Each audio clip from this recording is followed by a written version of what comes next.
திருமணம் முடிந்த சரியாக 3 ஆண்டுகளுக்கு பிறகு ஒரு தந்தை திடீரென்று தன் மகளின் புகுந்த வீட்டிற்கு சென்றார். அவரது கையில் மகளுக்கு பிடித்த இனிப்பு இருந்தது. நெஞ்சில் ஒரு மகிழ்ச்சி மட்டுமே இருந்தது. திடீரென்று தன்னை நேரில் பார்த்தால் மகள் எவ்வளவு சந்தோஷப்படுவாள் என்ற எண்ணம். ஆனால் கதவு திறக்கப்பட்டவுடன் உள்ளே தெரிந்த காட்சியை கண்டு அவரது ஆன்மாவே நடுங்கி போனது. குடும்பத்தினரின் முகத்தில் தெரிந்த பதற்றத்தை கண்ட அவரது மனதில் ஒரு இனம் புரியாத பயம் குடியேறியது. அவர் பதற்றத்துடன் கேட்டார், என் மகள் செல்வியை காணவில்லை, அவள் எங்கே? அவள் செல்வி சந்தைக்கு போயிருக்கிறாள் என்று ஒருவர் கூறினார். இல்லை இல்லை, செல்வி கோயிலுக்கு போயிருக்கிறாள் என்று இன்னொருவர் கூறினார். ஒருவர் சந்தைக்கு போயிருக்கிறார் என்கிறார், இன்னொருவர் கோயிலுக்கு போயிருக்கிறார் என்கிறார். ஆனால் அதே நேரத்தில் வீட்டிற்குள்ளிருந்து ஒரு சத்தம் கேட்டது. அதை கேட்ட மாத்திரத்தில் அந்த தந்தையின் இதயம் உறைந்து போனது. அவர் யாருடைய பேச்சையும் பொருட்படுத்தாமல் நேராக உள்ளே சென்றார். அங்கே உள்ளே பார்த்த காட்சியை கண்டு அவரது காலடியில் இருந்து பூமி நழுவுவது போல உணர்ந்தார். செல்வி கடந்த 3 ஆண்டுகளாக அப்படி என்ன வழியை தன் நெஞ்சில் மறைத்து கொண்டு ஒவ்வொரு முறையும் தான் மகிழ்ச்சியாக இருப்பதாக காட்டிக்கொண்டாள். அவளது புகுந்த வீட்டினர் அவளுக்கு அப்படி என்ன துரோகம் செய்தார்கள்? அதை பார்த்த ஒரு தந்தையின் ஆன்மாவே நடுங்கியது ஏன்? வாருங்கள், கதையின் உள்ளே சென்று தெரிந்து கொள்வோம். இது செல்வியின் கதை. 3 ஆண்டுகளுக்கு முன்பு வரை செல்வியின் வாழ்க்கை முற்றிலும் வேறாக இருந்தது. அவள் தன் தந்தை ராமநாதன், தாய் சுந்தரி மற்றும் தம்பி மாறன் ஆகியோருடன் ஒரு சிறிய நகர்ப்புறத்தில் வசித்து வந்தாள். ராமநாதன் அவர்கள் ஒரு சிறிய மளிகை கடை நடத்தி வந்தார். கடைக்கு வரும் வாடிக்கையாளர்கள், வணக்கம் அக்கா, எனக்கு 1.5 கிலோ பருப்பும் 1 கிலோ சர்க்கரையும் கொடுங்கள் என்பார்கள். கடையில் வருமானம் மிக அதிகமாக இல்லை என்றாலும் ஃபேமிலி சுமூகமாக நடந்து கொண்டிருந்தது. செல்வி ஆசிரியர் பட்டய படிப்பு படித்துவிட்டு அருகில் இருந்த ஒரு பள்ளியில் குழந்தைகளுக்கு பாடம் கற்பித்து வந்தாள். அவள் அந்த வீட்டின் மிக புத்திசாலித்தனமான பெண். தன் சம்பளத்தின் பெரும்பகுதியை தாயின் கையில் கொடுத்துவிட்டு, அம்மா, எனக்கு என்ன செலவு இருக்கிறது, இந்த பணத்தை நீங்கள் வைத்து கொள்ளுங்கள், வீட்டு செலவுகளுக்கு உதவும் என்பாள். தாய் சுந்தரி ஒவ்வொரு முறையும், மகளே, கொஞ்சம் பணத்தை உனக்காகவும் வைத்து கொள்ளக்கூடாதா என்பார். செல்வி சிரித்து கொண்டே, எனக்கென்று இருப்பதே நீங்கள் தானே அம்மா என்று பதிலளிப்பாள். ராமநாதன் அவர்கள் அவளை பார்க்கும்போதெல்லாம் பெருமையுடன், என் மகள் எந்த வீட்டிற்கு சென்றாலும் அங்கே உள்ள எல்லோர் இதயங்களையும் வென்று விடுவாள் என்பார். அதற்கு செல்வி கிண்டலாக, முதலில் என்னை முழுமையாக புரிந்து கொள்ளும் ஒரு வீடு கிடைக்க வேண்டுமே என்பாள். ஒரு நாள் மாலையில் ராமநாதன் அவர்கள் கடையில் இருந்து சற்று சீக்கிரமாகவே வீட்டிற்கு திரும்பினார். அவருடன் அவரது பழைய அறிமுகமான ஹரிராமன் அவர்களும் வந்திருந்தார். டீ அறிந்து கொண்டே ஹரிராமன் அவர்கள் கூறினார், ராமநாதன், செல்விக்கு ஒரு நல்ல வரன் வந்திருக்கிறது. பையன் பக்கத்து நகரத்தில் தன் அண்ணனுடன் சேர்ந்து துணி வியாபாரம் செய்கிறான். நல்ல குடும்பம், நல்ல மனிதர்கள், எல்லாவற்றிற்கும் மேலாக அவர்கள் எந்தவித வரதட்சணையும் கேட்கவில்லை. சுந்தரி உடனடியாக பையன் எப்படி என்று கேட்டார். ஹரிராமன் அவர்கள், நன்கு படித்தவன், அமைதியான குணம் கொண்டவன், பெயர் இளங்கோ. அவனது தந்தை மாணிக்க வாசகம் அவர்களை எனக்கு பல வருடங்களாக தெரியும். சமூகத்தில் நல்ல மரியாதை உள்ள குடும்பம் என்றார். ராமநாதன் அவர்கள் உடனடியாக எந்த முடிவும் எடுக்கவில்லை. அவர் அந்த குடும்பத்தை பற்றி 2-3 இடங்களில் விசாரித்தார். விசாரித்த இடங்களிலெல்லாம் குடும்பம் நல்லது, வியாபாரம் பழமையானது, வீட்டில் எதற்கும் குறைவில்லை என்றே கூறினர். சில நாட்களுக்கு பிறகு இளங்கோ தன் பெற்றோர் அண்ணன் கார்த்திக் மற்றும் அண்ணி ரேவதி ஆகியோருடன் செல்வியை பெண் பார்க்க வந்தான்.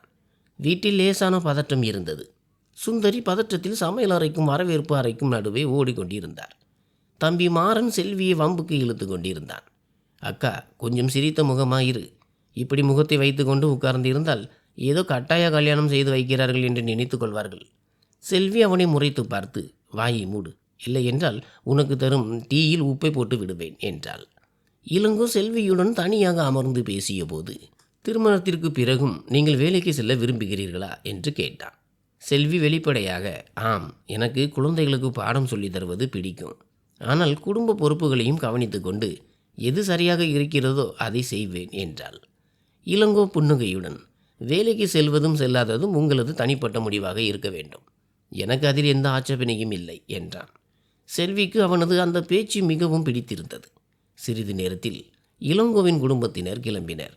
அவர்கள் சென்றவுடன் சுந்தரி செல்வியை அருகில் அமர வைத்து, பையனை உனக்கு பிடித்திருக்கிறதா என்று கேட்டார். செல்வி மெதுவாக நன்றாக இருக்கிறது என்றாள்.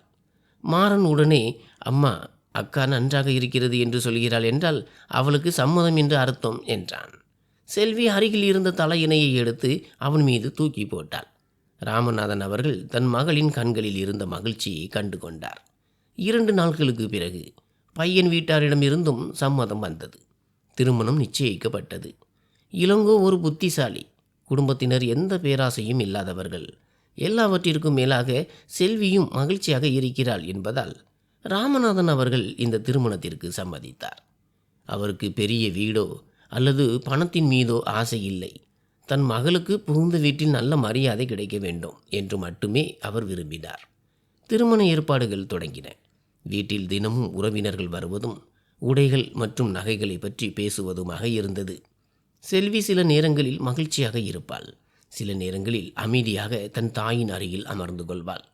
திருமணத்திற்கு சில நாட்களுக்கு முன்பு அவள் தன் தந்தையிடம், அப்பா, நீங்கள் எனக்காக பாவம் நிறைய செலவு செய்து விட்டீர்கள் என்றாள். ராமநாதன் அவர்கள், மகளே, மகளின் திருமணம் வாழ்க்கையில் ஒரு முறைதான் நடக்கும் என்றார். செல்வி, ஆனால் எனக்காக கடன் மட்டும் வாங்கிவிடாதீர்கள் என்றாள். ராமநாதன் அவர்கள் புன்னகையுடன், நீ அதை பற்றி கவலைப்படாதே, நான் எல்லாவற்றையும் பார்த்து கொள்கிறேன் என்றார். தந்தை தன் சக்திக்கு மீறி செய்கிறார் என்பது செல்விக்கு தெரியும். ஆனால் அவரது மகிழ்ச்சிக்கு முன்னால் அவளால் எதுவும் பேச முடியவில்லை. திருமணம் சிறப்பாக நடந்து முடிந்தது. விடைபெறும் நேரத்தில் செல்வி தன் தந்தையை கட்டி அணைத்து மிகவும் அழுதாள். ராமநாதன் அவர்கள் அவளது தலையில் கையை வைத்து, மகளே, அங்கே ஏதாவது பிரச்சனை இருந்தால் மனதில் பூட்டி வைக்காதே, எனக்கு கண்டிப்பாக தெரியப்படுத்து என்றார். செல்வி தன் கண்ணீரை துடைத்து கொண்டு, நீங்கள் வீணாக கவலைப்படுகிறீர்கள் அப்பா, நான் எல்லாவற்றையும் சமாளித்துக் கொள்வேன் என்றாள். புகுந்த வீட்டிற்கு சென்ற ஆரம்ப நாட்கள் நன்றாகவே கழிந்தன. அத்தை பார்வதி அவர்கள் அவளுக்கு வீட்டின் விதிமுறைகளை கூறினார். மாமனார் மாணிக்க வாசகம் அவர்கள் குறைவாகவே பேசுவார். மைத்துனர் கார்த்திக் பெரும்பாலும் கடையிலேயே இருப்பார். அக்கா ரேவதி வீட்டின் மூத்த மருமகள் என்பதால் தன்னைத்தான் எல்லோரையும் விட புத்திசாலி என்று நினைத்து கொண்டிருப்பார். இளங்கோ செல்வியிடம் அன்பாக பேசினான். இரவில் அவன், சில நாட்கள் வீட்டை புரிந்து கொள், பிறகு உன்னுடைய வேலை விஷயத்தை பற்றி பேசலாம் என்றான். செல்வி மகிழ்ச்சியாக இருந்தாள். அவள் தொலைபேசியில் தன் தாயிடம், இங்கே எல்லோரும் நன்றாக இருக்கிறார்கள் அம்மா, அத்தை கொஞ்சம் கண்டிப்பானவர், ஆனால் கெட்டவர் இல்லை, இளங்கோவும் என்னை நன்றாக கவனித்துக் கொள்கிறார் என்பாள். தாய் சுந்தரி, அதிக வேலை செய்ய வேண்டியிருக்கிறதா மகளே என்று கேட்டால், செல்வி, அம்மா, குடும்பம் என்று இருந்தால் வேலை இருக்கத்தானே செய்யும், என்னை பற்றி நீங்கள் கவலைப்படாதீர்கள் என்பாள். சில நாட்களுக்கு பிறகு செல்வி வேலைக்கு செல்வதை பற்றி பேசினாள். பார்வதி அவர்களின் முகம் அப்படியே மாறியது. வேலைக்கு செல்ல வேண்டிய அவசியம் என்ன? நம் வீட்டில் உண்பதற்கும் உடுத்துவதற்கும் என்ன குறை இருக்கிறது என்றார். செல்வி மெதுவாக, குறை என்று இல்லை அத்தை, எனக்கு கற்றுக் கொடுப்பது பிடிக்கும் என்றாள். பார்வதி அவர்கள், பிடித்த காரியங்களை எல்லாம் இங்கே செய்ய முடியாது, வீட்டின் மருமகள் வீட்டை கவனித்து கொண்டால்தான் நன்றாக இருக்கும் என்று கராராக கூறினார். அன்று இரவில் செல்வி இளங்கோவிடம், நீங்கள் தனி திருமணத்திற்கு முன்பு உங்களுக்கு எந்த ஆட்சேபனையும் இல்லை என்று கூறினீர்கள் என்றாள். இளங்கோ பெருமூச்சு விட்டு, எனக்கு எந்த பிரச்சனையும் இல்லை செல்வி, ஆனால் இப்போது பேசினால் அம்மா வருத்தப்படுவார், இன்னும் சில மாதங்கள் பொறுத்திரு, பிறகு நான் பேசுகிறேன் என்றான். செல்வியும் அதற்கு சம்மதித்தாள். நாட்கள் செல்ல செல்ல வீட்டின் வேலைகள் அதிகரித்தன. காலை 5 மணிக்கு எழுவது, டீ போடுவது, காலை உணவு தயாரிப்பது, குழந்தைகளின் மதிய உணவு பெட்டிகளை தயார் செய்வது, அத்தைக்கு மருந்து கொடுப்பது, மதிய சமையலை கவனிப்பது என அனைத்தும் அவளது தலையில் தான் விழுந்தது. அக்கா ரேவதி அடிக்கடி, எனக்கு 2 குழந்தைகள் இருக்கிறார்கள், அவர்களின் படிப்பை கவனிக்க வேண்டும், நீ இப்போது சும்மா தானே இருக்கிறாய், வீட்டை கொஞ்சம் பார்த்துக்கொள் என்பார். செல்வி ஒருபோதும் மறுப்பு சொன்னதில்லை. புதிய வீட்டில் எல்லோருடனும் இணைந்து போக வேண்டும் என்று அவள் நினைத்தாள். சில மாதங்களுக்கு பிறகு பார்வதி அவர்களுக்கு முழங்கால் வலி தொடங்கியது. இப்போது செல்வி அவருக்கு மசாஜ் செய்வதும் மருந்து கொடுப்பதும் மருத்துவமனைக்கு அழைத்து செல்வதுமாக இருந்தாள். ராமநாதன் அவர்கள் முதன்முறையாக அவளை தன் வீட்டிற்கு வருமாறு அழைத்தபோது அவள் சிரித்து கொண்டே, அப்பா, இப்போது அத்தையின் உடல்நிலை சரியில்லை, நான் இல்லை என்றால் அங்கே வேலைகள் நடக்காது, இன்னும் சில நாட்கள் கழித்து வருகிறேன் என்றார். ராமநாதன் அவர்கள் பெருமையுடன் தன் மனைவியிடம், பார்த்தாயா சுந்தரி, நம் மகள் தன் புகுந்த வீட்டை எவ்வளவு பொறுப்பாக கவனித்துக் கொள்கிறாள் என்றார். சுந்தரியும் மகிழ்ச்சியுடன் தலையசைத்தார். ஆனால் அடுத்த முறை அழைத்த போதும் செல்வி அதே காரணத்தை கூறினாள். சுந்தரி, ஆனால் வீட்டில் வேறு ஆட்களும் இருக்கிறார்கள் அல்லவா என்றார். செல்வி லேசாக சிரித்து, எல்லோரும் அவரவர் வேலையில் இருக்கிறார்கள் அம்மா, நீங்கள் கவலைப்படாதீர்கள், நான் நன்றாக இருக்கிறேன் என்றாள். இதற்கிடையில் இளங்கோ மற்றும் கார்த்திக்கின் வியாபாரத்தில் பெரிய நஷ்டம் ஏற்பட்டது. கடையின் பணம் சந்தையில் முடங்கி போனது. வீட்டில் தினமும் பணப்பற்றாக்குறையை பற்றியே பேச்சு நடந்தது. ஒரு நாள் மாலை பார்வதி அவர்கள் செல்வியை தன் அறைக்கு அழைத்தார். பார் மருமகளே, வீட்டில் கொஞ்சம் கடினமான சூழ்நிலை நிலவுகிறது. உன் தந்தை கொஞ்சம் பணம் கொடுத்து உதவினால் இந்த நிலைமையை கையாளலாம் என்றார். செல்வி திடுக்கிட்டு, எவ்வளவு பணம் அத்தை என்று கேட்டாள். அதற்கு அத்தை, பெரிய தொகை இல்லை, ஒரு 3 லட்சம் ரூபாய் இருந்தால் போதும் என்றார். செல்வியின் முகம் வெளிரி போனது. அத்தை, அப்பா என் திருமணத்திற்காக ஏற்கனவே கடன் வாங்கியிருக்கிறார், அவரிடம் இப்போது இவ்வளவு பணம் இருக்காது என்றாள். பார்வதி அவர்கள், தன் மகளுக்காக இவ்வளவு கூட ஒரு தந்தையால் செய்ய முடியாதா என்றார். செல்வி மெதுவாக, அவரால் என்ன முடியுமோ அதைவிட அதிகமாகவே எனக்கு செய்திருக்கிறார் என்றாள். பார்வதி அவர்களின் முகம் கடுமையானது. அப்படியா, இப்போது எங்கள் மீதே பழி போடுகிறாயா என்றார். செல்வி பதற்றமடைந்து, நான் அப்படி சொல்லவில்லை அத்தை என்றாள். இரவில் அவள் இளங்கோவிடம் இதை பற்றி பேசினாள். இளங்கோ, அம்மா இதில் என்ன தவறு சொன்னார்? மாமா உதவினால் பிறகு நாம் அந்த பணத்தை திருப்பி தந்து விடலாமே என்றான். செல்வி, ஆனால் அவரிடம் பணம் இல்லை இளங்கோ, என்னால் அவரிடம் கேட்க முடியாது என்றாள். இளங்கோ, ஒரு முறை கேட்டு பார்ப்பதில் என்ன தவறு என்றான். செல்வியின் குரல் தழுதழுத்தது. என் திருமணத்திற்காக அவர் வாங்கிய கடனை இன்னும் அடைத்து கொண்டிருக்கிறார் என்பது உனக்கு தெரியும் தானே? அப்படி இருந்தும் நான் அவரிடம் பணம் கேட்க வேண்டும் என்று நினைக்கிறாயா என்றாள். இளங்கோ அமைதியானான். அன்றுதான் முதன்முறையாக செல்வி உணர்ந்தாள், இளங்கோ தன் பேச்சை கேட்கிறானே தவிர தன் சூழ்நிலையை புரிந்து கொள்ளவில்லை என்று. அப்படிப்பட்ட ஒரு நாளில் திடீரென்று செல்வியின் தந்தை ராமநாதன் அவர்களுக்கு நெஞ்சு வலி ஏற்பட்டு மருத்துவமனையில் அனுமதிக்கப்பட்டார் என்ற செய்தி வந்தது. செய்தியை கேட்டதும் செல்வி கதறி அழுதாள். நான் அப்பாவை பார்க்க வேண்டும். பார்வதி அவர்கள், இப்போது போய் என்ன செய்ய போகிறாய்? அங்கே உன் அம்மாவும் தம்பியும் இருக்கிறார்கள் அல்லவா என்றார். செல்வி இளங்கோவை கெஞ்சும் பார்வையில் பார்த்தாள். இளங்கோ, நான் கடையிலிருந்து திரும்பியதும் உன்னை அழைத்து செல்கிறேன் என்றான். செல்வி அதற்குள் மிகவும் தாமதமாகிவிடும் என்று அழுதாள். எப்படியோ அடுத்த நாள்தான் அவள் தன் வீட்டிற்கு அழைத்து செல்லப்பட்டாள். மருத்துவமனையில் பலவீனமாக கிடந்த தந்தையின் கைகளை பார்த்ததும் செல்வியின் இதயம் உடைந்தது. நர்ஸ் அங்கே வந்து சில மாத்திரைகளை கொடுத்துவிட்டு சென்றார். ராமநாதன் அவர்கள் அவளது கையை பிடித்து கொண்டு, நீ நன்றாக இருக்கிறாய் தானே மகளே என்று கேட்டார். செல்வி நினைத்திருந்தால் அந்த நிமிடமே எல்லாவற்றையும் சொல்லியிருக்கலாம். பண பிரச்சனை, வேலைக்கு அனுப்பாதது, வீட்டின் அதிகப்படியான வேலைகள், இளங்கோவின் மௌனம் என அனைத்தையும். ஆனால் சற்று முன்புதான் மருத்துவர் நோயாளிக்கு எந்தவித மன அழுத்தமும் தரக்கூடாது என்று சொல்லியிருந்தார். செல்வி தன் கண்ணீரை துடைத்து கொண்டு, நான் மிகவும் மகிழ்ச்சியாக இருக்கிறேன் அப்பா, நீங்கள் சீக்கிரம் குணமடைந்து வாருங்கள் என்றார். ராமநாதன் அவர்கள் புன்னகைத்தார். அன்று முதல் செல்வி ஒவ்வொரு முறையும் நான் மகிழ்ச்சியாக இருக்கிறேன், எனக்கு எந்த குறையும் இல்லை என்று கூற பழகி கொண்டாள். நாட்கள் செல்ல செல்ல அவர்களின் வியாபார நஷ்டம் அதிகரித்தது. ஒரு நாள் இளங்கோ, செல்வி, சில காலத்திற்கு உன்னுடைய நகைகள் அனைத்தையும் அடகு வைக்க வேண்டியிருக்கும் என்றான். செல்வி அதிர்ச்சியடைந்தாள். என்னுடைய நகைகள் முழுவதையுமா? இளங்கோ, வெறும் சில மாதங்கள் தான், பிறகு மீட்டு விடலாம் என்றான். செல்வி, ஆனால் என்னிடம் ஒரு வார்த்தை கூட கேட்காமல் நீங்களாகவே எப்படி இந்த முடிவை எடுத்தீர்கள் என்றாள். இளங்கோ, குடும்பத்தின் சூழ்நிலை அப்படி என்றான். செல்வி, குடும்பம் என்றால் என்னுடைய பொருளின் மீது எனக்கு உரிமை இல்லையா என்று கேட்டாள். இளங்கோ எரிச்சலடைந்து, இப்போது வாதம் செய்ய நேரமில்லை என்று கூறி நகைகளை வாங்கி கொண்டான். ஆனால் பல மாதங்கள் ஆகியும் அந்த நகைகள் திரும்ப வரவில்லை. இப்போது வீட்டில் செல்விக்கு இருந்த கொஞ்ச நெஞ்ச மரியாதையும் குறைய தொடங்கியது. பார்வதி அவர்கள் ஒவ்வொரு விஷயத்திற்கும் அவளை குத்தி காட்டினார். பிறந்த வீட்டிலிருந்து ஒன்றும் கொண்டு வரவில்லை, ஆனால் இங்கே கேள்வி கேட்பதற்கு மட்டும் குறைவில்லை. மூத்த மருமகள் அக்கா ரேவதியும் தன் வேலைகளை எல்லாம் செல்வியிடம் தள்ளிவிட்டு இதை செய் அதை செய் என்று உத்தரவிட்டார். செல்வி சோர்வடைந்து அமர்ந்தால் உடனே அத்தையிடமிருந்து குரல் வரும். இக்கால மருமகள்களுக்கு வேலை செய்வதற்கே சோம்பேறித்தனம். செல்வி இரவில் இளங்கோவிடம், வீட்டில் என்னை யாரும் நடத்துவது சரியில்லை என்று அழுதாள். இளங்கோ எப்போதும் போல, நேரம் கொஞ்சம் சரியில்லை செல்வி, எல்லாவற்றையும் மனதிற்குள் போட்டு குழப்பிக்கொள்ளாதே என்றான்.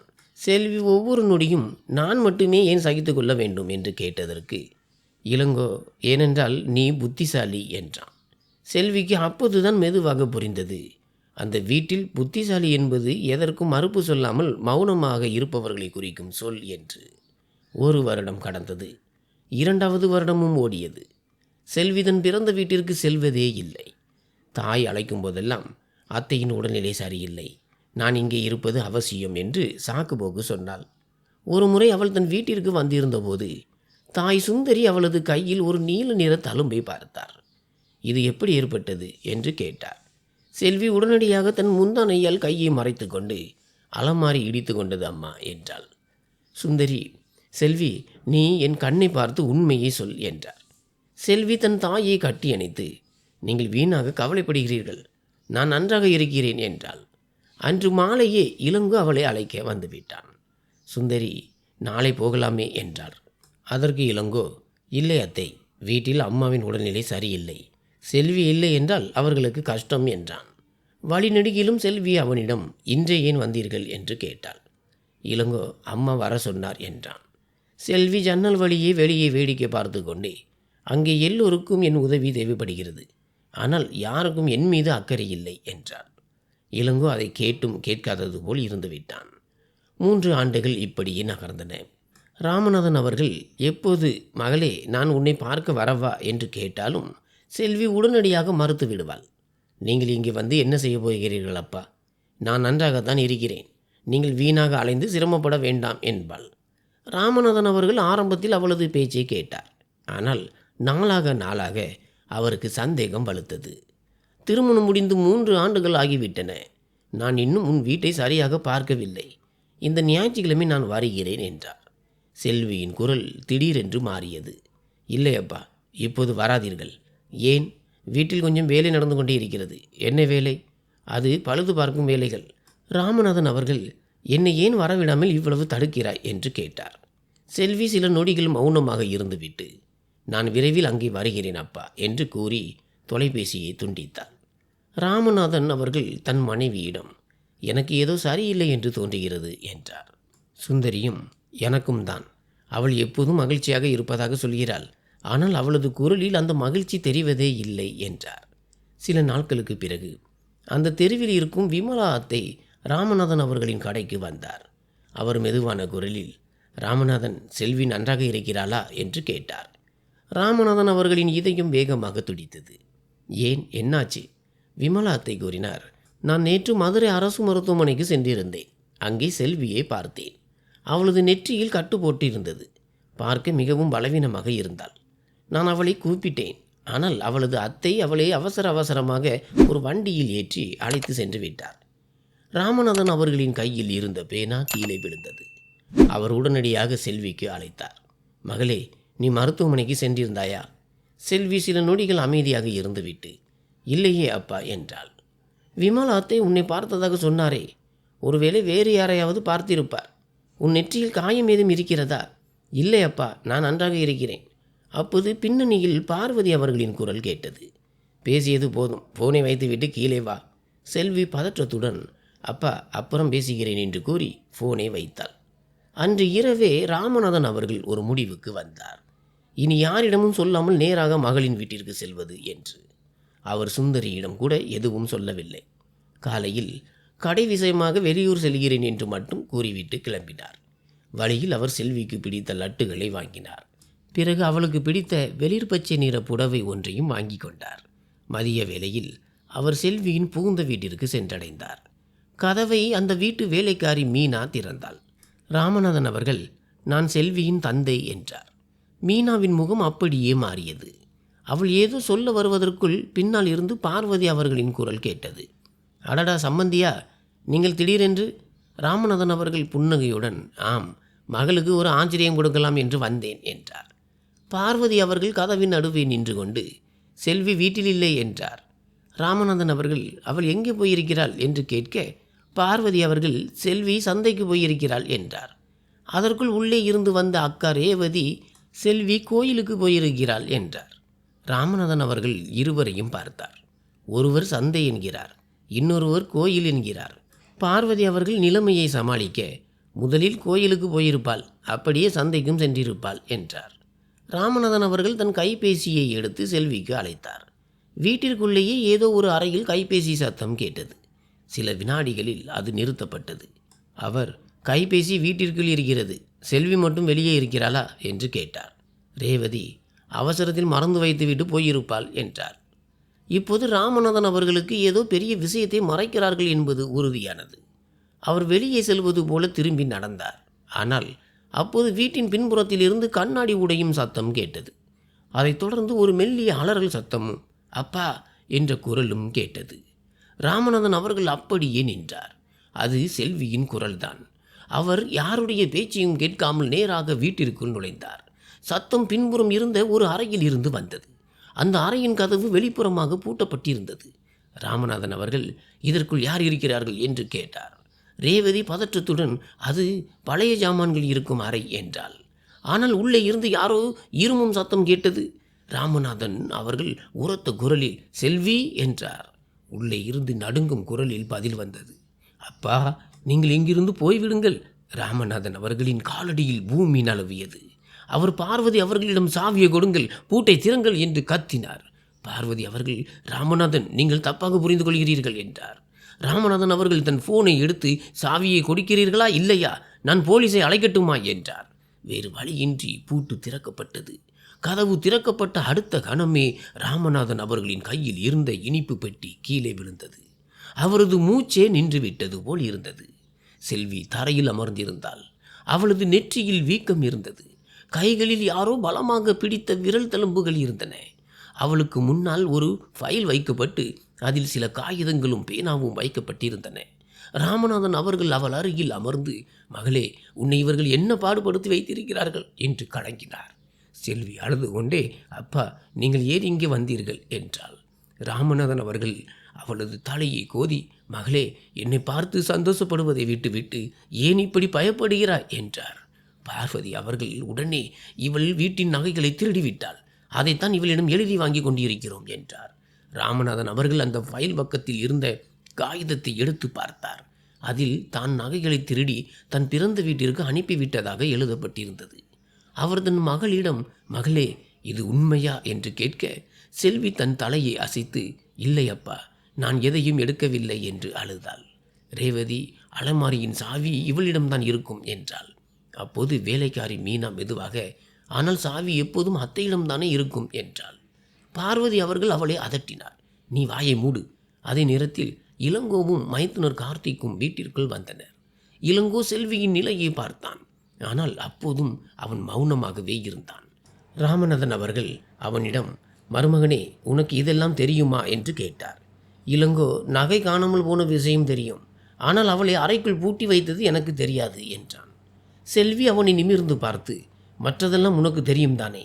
என் நகைகளை பறித்தது, என்னை பணம் கேட்டு தொந்தரவு செய்தது, என் பிறந்த வீட்டிற்கு அனுப்பாமல் தடுத்தது, இதெல்லாம் உனக்கு தெரியும் தானே என்று கேட்டாள். இளங்கோ தலை குனிந்து நின்றான். செல்வியின் கண்களில் இருந்து கண்ணீர் வடிந்தது. நீ என் மீது ஒருபோதும் கையை நீட்டியதில்லை என்பதை நான் ஒப்புக்கொள்கிறேன் இளங்கோ. ஆனால் இந்த வீட்டில் எல்லோரும் சேர்ந்து என்னை உடைத்த போது நீயும் ஒரு வேடிக்கை பார்ப்பவனாகத்தானே நின்றாய் என்றார்.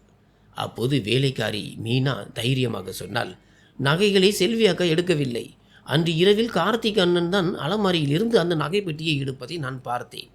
எல்லாரது பார்வையும் மூத்த மகன் கார்த்திக் மீது திரும்பியது.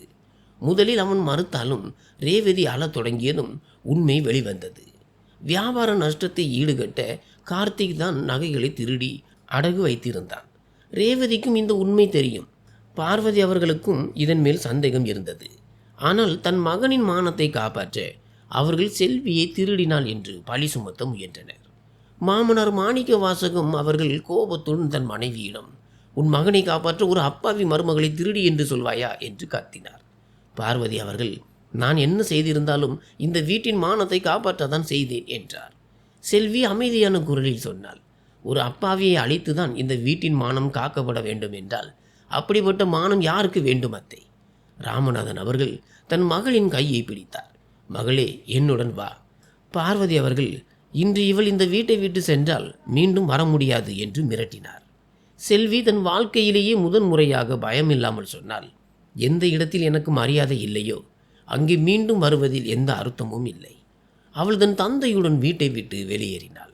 அந்த வீட்டின் வாசற்படியை தாண்டியதும் அவள் தன் தந்தையை கட்டி அணைத்து கதறி அழுதாள். அப்பா, என்னை மன்னித்து விடுங்கள். நான் உங்களிடம் எல்லாவற்றையும் மறைத்து விட்டேன். ராமநாதன் அவர்கள் அவளை இறுக்கமாக அணைத்து கொண்டு, மன்னிப்பு நான் தான் கேட்க வேண்டும் மகளே. நீ ஒவ்வொரு முறையும் நன்றாக இருக்கிறேன் என்று சொன்னாய். நானும் அதை அப்படியே நம்பி ஏமாந்து விட்டேன் என்றார். செல்வி, உண்மையை தெரிந்தால் உங்களது உடல்நிலை பாதிக்கப்படுமோ என்று எனக்கு பயமாக இருந்தது அப்பா என்றாள். ராமநாதன் அவர்கள் மகளின் துயரத்தை கேட்டு, எந்த தந்தையும் உடைந்து போவதில்லை மகளே. ஆனால் தன் மகள் இத்தனை ஆண்டுகள் தனியாக நரகத்தை அனுபவித்தாள் என்பதை தாங்கிக் கொள்ளத்தான் எந்த தந்தையாலும் முடிவதில்லை என்றார். அவர்கள் வீட்டிற்கு வந்ததும் தாய் சுந்தரி செல்வியை நெஞ்சார தழுவி கொண்டார். அவர், நீ சில நாட்கள் இருக்க வந்திருக்கிறாயா அல்லது எப்போதும் போலவா? இந்த வீடு உன்னுடையது என்றார். சில நாட்களுக்கு பிறகு இளங்கோ அவளை பார்க்க வந்தான். செல்வி, என்னுடன் வா, நான் அம்மாவிடம் பேசுகிறேன் என்றான். செல்வி அவனிடம், கடந்த 3 ஆண்டுகளாக உன்னால் செய்ய முடியாததை இப்போது எப்படி செய்வாய்? இளங்கோ, நீ என் மீது கை வைக்கவில்லை என்பது உண்மைதான். ஆனால் அதுதான் உன்னுடைய மிகப்பெரிய தவறு. கை வைக்காமல் இருப்பது மட்டுமே ஒரு நல்ல கணவனுக்குரிய இலக்கணம் என்று நீ நினைத்து கொண்டாய். எனக்கு அநீதி இழைக்கப்பட்ட போது உன்னுடைய மௌனமும் என்னையே அதே அளவுதான் காயப்படுத்தியது என்றாள். இளங்கோ, நான் என் குடும்பத்தை உடைக்க விரும்பவில்லை என்றான். அதற்கு செல்வி, குடும்பத்தை காப்பாற்றுகிறேன் என்று நீ நம்முடைய உறவையே உடைத்து விட்டாய் என்றாள். இளங்கோ தலை குனிந்து அங்கிருந்து சென்றான். செல்விக்கு மீண்டும் ஒரு பள்ளியில் ஆசிரியர் வேலை கிடைத்தது. அவள் குழந்தைகளுக்கு பாடம் சொல்லிக் கொடுக்க தொடங்கினாள். மெதுவாக அவளது பழைய சுயமரியாதையும் தன்னம்பிக்கையும் திரும்பின. சுமார் 5 மாதங்களுக்கு பிறகு இளங்கோ மீண்டும் வந்தான். இந்த முறை அவன் சொன்னான், செல்வி, நான் என் குடும்பத்தை விட்டு தனியாக வந்துவிட்டேன். அண்ணனின் கடையில் இருந்தும் விலகிவிட்டேன். இப்போது ஒரு நிறுவனத்தில் வேலை செய்கிறேன். நான் உன்னை வலுக்கட்டாயமாக அழைக்க வரவில்லை. ஆனால் முதன்முறையாக நான் என் தவறை ஒப்புக்கொள்கிறேன் என்பதை சொல்லத்தான் வந்தேன். செல்வி அவனிடம், ஒருவேளை நான் உன்னுடன் வர மறுத்துவிட்டால் என்று கேட்டாள். இளங்கோ, நீ வராவிட்டாலும் நான் எனக்காக மாறத்தான் வேண்டும் என்றான். செல்வி அவனை உடனடியாக மன்னிக்கவில்லை. அவனுக்கு கால அவகாசம் கொடுத்தாள். பல மாதங்கள் அவனது நடத்தையை கவனித்தாள். பிறகு ஒரு நாள் சொன்னால், நான் உனக்கு ஒரு வாய்ப்பு தருகிறேன். ஆனால் என் நிபந்தனைகளின்படிதான். நான் என் வேலையை விடமாட்டேன். நாம் தனி குடித்தனம்தான் இருக்க வேண்டும். என் அனுமதியின்றி என் விஷயங்களில் முடிவெடுக்கக்கூடாது. எதிர்காலத்தில் யாராவது எனக்கு அநீதி இழைத்தால் நீ மௌனமாக இருக்கக்கூடாது. இளங்கோ, நான் வாக்கு தருகிறேன் என்றான். செல்வி அவனை தடுத்து, வாக்கு தராதே, அதை செய்து காட்டு என்றாள். சில மாதங்களுக்கு பிறகு செல்வி இளங்கோவுடன் அவனது சிறிய வாடகை வீட்டிற்கு சென்றாள். விடைபெறும்போது அவள் தன் தந்தையிடம் சொன்னாள், அப்பா, அன்று மட்டும் நீங்கள் சொல்லாமல் கொள்ளாமல் வந்திருக்காவிட்டால் நான் இன்றும் அந்த இருட்டு அறைக்குள் பூட்டப்பட்டு மனதிற்குள் செத்து கொண்டிருப்பேன். ராமநாதன் அவர்களின் கண்கள் கலங்கின. நான் இன்னும் சீக்கிரமாக வந்திருக்க வேண்டும் மகளே என்றார். செல்வி அவரது கண்ணீரை துடைத்து, நீங்கள் தாமதமாக வந்தீர்கள் அப்பா, ஆனால் சரியான நேரத்தில் வந்தீர்கள் என்றாள். அன்று ராமநாதன் அவர்கள் ஒரு மிகப்பெரிய உண்மையை புரிந்து கொண்டார். மகளின் திருமணம் முடிந்து அவளை அனுப்பி வைத்ததோடு ஒரு தந்தையின் கடமை முடிந்து விடுவதில்லை. பல பெண்கள் தன் பெற்றோரின் உடல்நிலை, அவர்களின் பொருளாதார சூழ்நிலை அல்லது அவர்களின் கவலையை கண்டு தங்களுக்கு நடக்கும் கொடுமைகளை வெளியே சொல்வதில்லை. அவர்கள் பெற்றோர்கள் உடைந்து விடுவார்கள் என்ற பயத்தில் நான் நன்றாக இருக்கிறேன் என்றே பொய் சொல்கிறார்கள். ஆனால் தன் துன்பங்களை மறைத்து கொண்டு தனியாக சகிப்பது எந்த பிரச்சனைக்கும் தீர்வாகாது. உறவுகளில் நிலவும் மௌனம் பெரும்பாலும் தவறு செய்பவர்களுக்கு இன்னும் சாதகமாக அமைந்து விடுகிறது. பெற்றோர்களும் தங்கள் மகள்களிடம் ஒரு சுமூகமான உறவை வைத்திருக்க வேண்டும். எதையும் தன்னிடம் பயமின்றி சொல்லும் தைரியத்தை அவளுக்கு தர வேண்டும். தனக்கு ஏதேனும் தவறு நடந்தால் தன் பெற்றோர் தன்னை தண்டிப்பார்கள் என்று அவள் பயப்படக்கூடாது. அதேபோல் மனைவியின் மீது கை வைக்காமல் இருப்பதுடன் மட்டும் ஒரு கணவனின் கடமை முடிந்து விடுவதில்லை. தன் கண் முன்னால் தன் மனைவி அவமானப்படுத்தப்படும் போது ஒரு கணவன் மௌனமாக இருந்தால் அவனது மௌனமும் அந்த அநீதியின் ஒரு பகுதியாகவே மாறும். ஒரு நல்ல கணவன் என்பவன் தன் குடும்பத்தாரே எதிர்த்து நின்றாலும் நியாயத்தின் பக்கம் தன் மனைவியின் துணையாக நிற்பவன் தான். பெண்களும் ஒன்றை நன்றாக புரிந்து கொள்ள வேண்டும். வீட்டின் மானத்தை காப்பாற்றுவது என்பது தங்களது சுயமரியாதையை இழப்பது அல்ல. ஒரு உறவை நிலைநிறுத்த சகிப்புத்தன்மை தேவைதான். ஆனால் அநீதியை எப்போதும் சகித்து கொண்டே இருப்பது வாழ்க்கையாகாது. நன்றி.